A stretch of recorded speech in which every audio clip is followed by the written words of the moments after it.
Well, hello there. Welcome to the Backyard Engineer.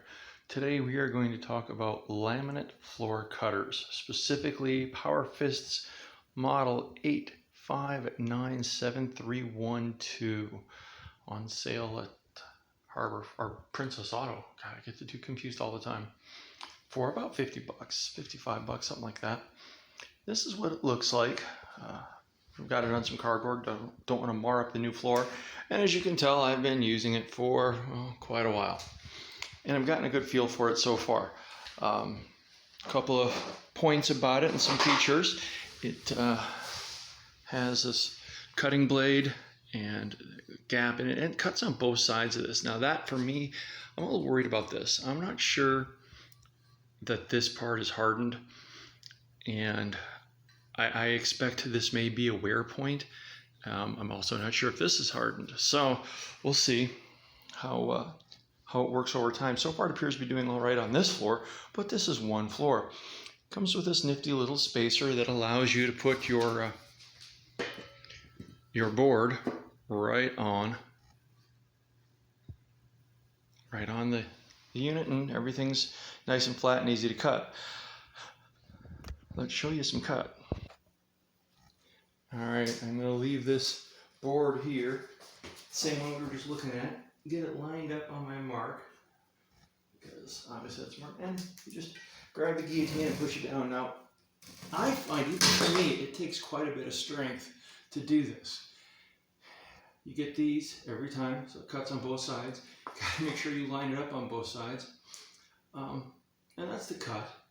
It's pretty straightforward. Some things that I've noticed while using it, however, is you can't make, first off, you get chips like that when you're cutting with it, which I understand is normal for all of these.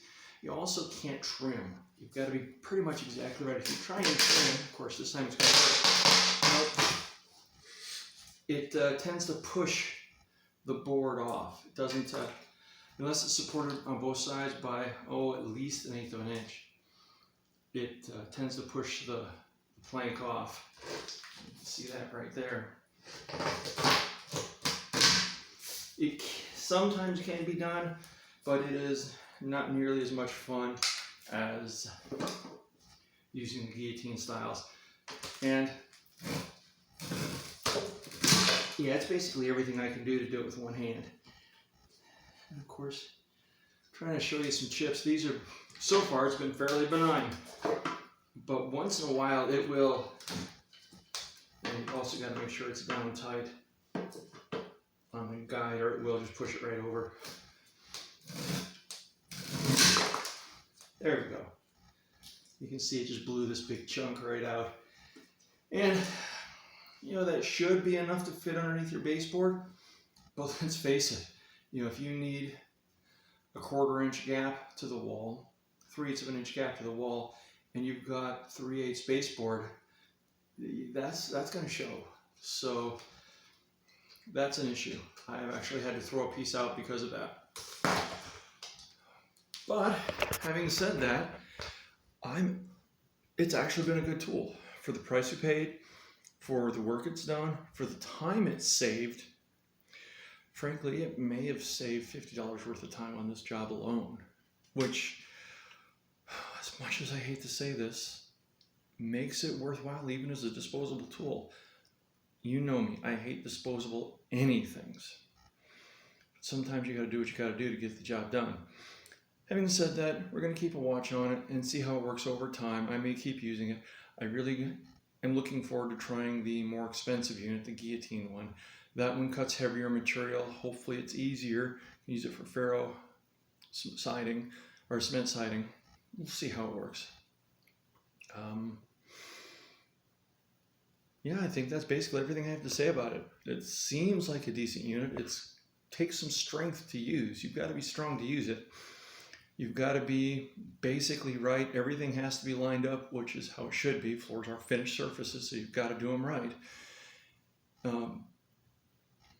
But it's usable, and it's reasonably fast, and it does the job with the occasional chip and, again, worrying about longevity.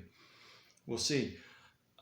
Notes to the Power Fist people. I do wish that guide was a little bit taller, or even better, had a little bit of a lip on it. That would make this work a lot better. And I don't know if the anvil that it strikes against is hardened. It should be.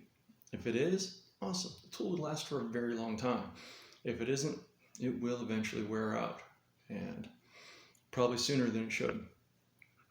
Anyways, that's all I have to say about this tool. This is the Backyard Engineer building my floor. Now it's time you go build something. And maybe with one of these,